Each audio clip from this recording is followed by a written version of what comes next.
Hello, everybody. Welcome back to One Day, One Disease series. Today, we are going to talk about the neurological system, a system whereby we'll be covering about whatever the organs that are involved in your neurological system. Ideally, the nervous system includes the central nervous system and the peripheral nervous system, which is further categorized into ANS and SNS, somatic nervous system and autonomic nervous system. So we are going to study about the structure, function, clinical analysis, the parts. So the brain has three major parts: forebrain, midbrain, hindbrain, right? Cerebrum, cerebellum, medulla oblongata, pons varolai, and altogether pons varolai, medulla oblongata, and midbrain constitute the brain stem.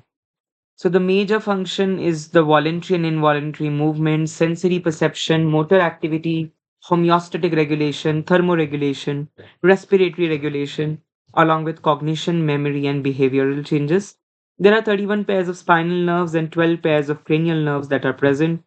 So this is a mapping of the brain that how there are different lobes: frontal lobe, parietal lobe, occipital lobe, temporal, right? So you have two temporal, one occipital, frontal, and parietal. Similarly, the brain stem helps in the respiration, consciousness, BP, life support.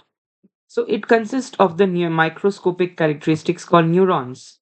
The PNS has Schwann cells and satellite cells, while the CNS has the astrocytes, which supports the blood-brain barrier, oligodendrocytes, which are produced in the myelin sheath, and the Schwann cells, right? So these Schwann cells are producing the PNSMA. Microglial cells are responsible for the immunological defense. They help in the immunological defense. So there are always certain electrical signals where there's a all or none response. या तो होगा या तो नहीं होगा. Right? There is no grading or scoring. There's only graded method, quantal method. There's no grading, right? So depolarization is when the sodium ions rush in, leading to change in the resting membrane potential and the charges. And repolarization is when the potassium moves out, restoring back the resting membrane potential. Sometimes when there's excessive repolarization, there's hyperpolarization, in which the resting membrane potential beneath that there's minus 70, minus 90 millivolt of the threshold is reached. So this is a neuromuscular junction. There are different receptors present on the other neuron. There are different synaptic vesicles which store these neurotransmitters. A change in the ionic influx will trigger these vesicles to release the neurotransmitters. Either these neurotransmitters will be reuptaken or they will be binding on these receptor sites. These are characterized as the different excitatory, inhibitory, and dual excitatory and inhibitory. So glutamate is excitatory neurotransmitter, glycine, GABA, they are inhibitory neurotransmitters. So the autonomic nervous system has a sympathetic and parasympathetic. Sympathetic is the 3F, which is a fight, flight, and fright, while the parasympathetic is the rest and the digest system. So in the eyes, there is dilation of the pupil. So the circular and radial muscles of the eyes are involved for the constriction and dilation of muscles of the eyes. Then we have heart rate and the secretions. Cholinergic system increase the secretion, and anticholinergic system thereby decrease the secretions. So mechanisms of the system failure, many times there's apoptosis or the cell death, there's excitotoxicity, excessive excitatory neurotransmitter, microglial cell activation leading to immune responses, neurotransmitter imbalance because of signaling dysregulation, neuroinflammation in which there's inflammatory mediators that are activated, demyelination, so the axon insulation is being stripped, ischemia, vascularity and the blood flow is altered, or mitochondrial damage and other downstreaming signaling mechanisms.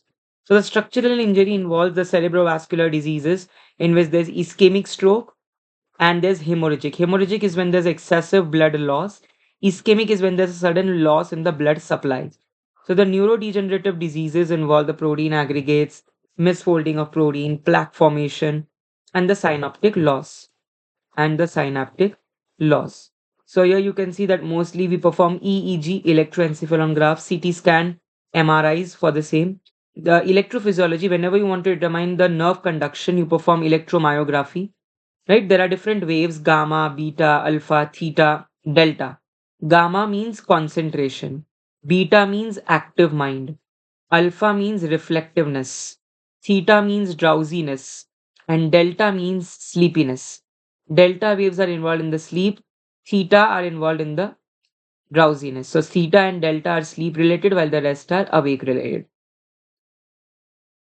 All right, are we all clear till here? Then we have imaging.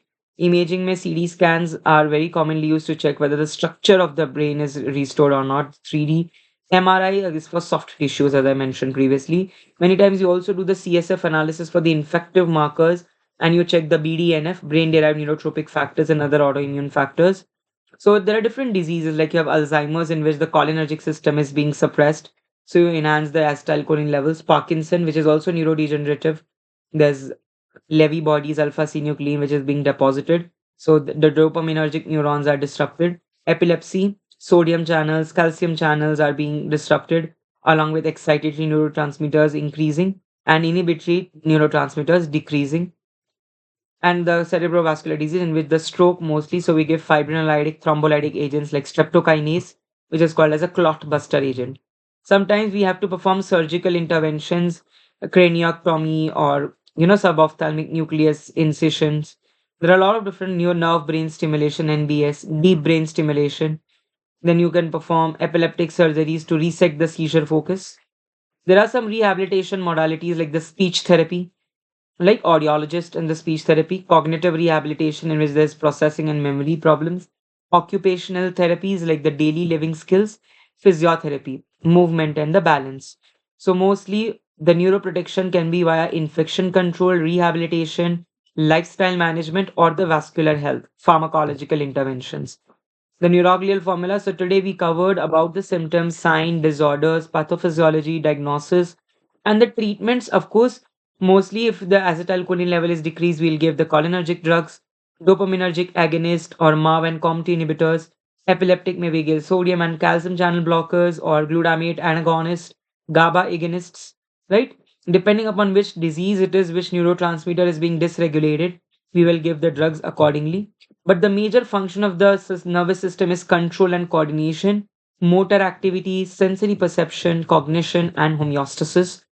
So the system structure, we have central and the peripheral nervous system divided into four ventricles, lateral ventricles, then parietal ventricles, third ventricle, and fourth ventricle, the different lobes. So that is it for today. I hope that you find all of these classes very insightful. Do share it across with all your friends, but irrespective they any healthcare profession they belong to, because anatomy physiology is something that is common to almost all allied healthcare professional fields. So that is it for today's video. Thank you so much. Do like, share, subscribe the channel for more such upcoming information. Have a great day, all of you.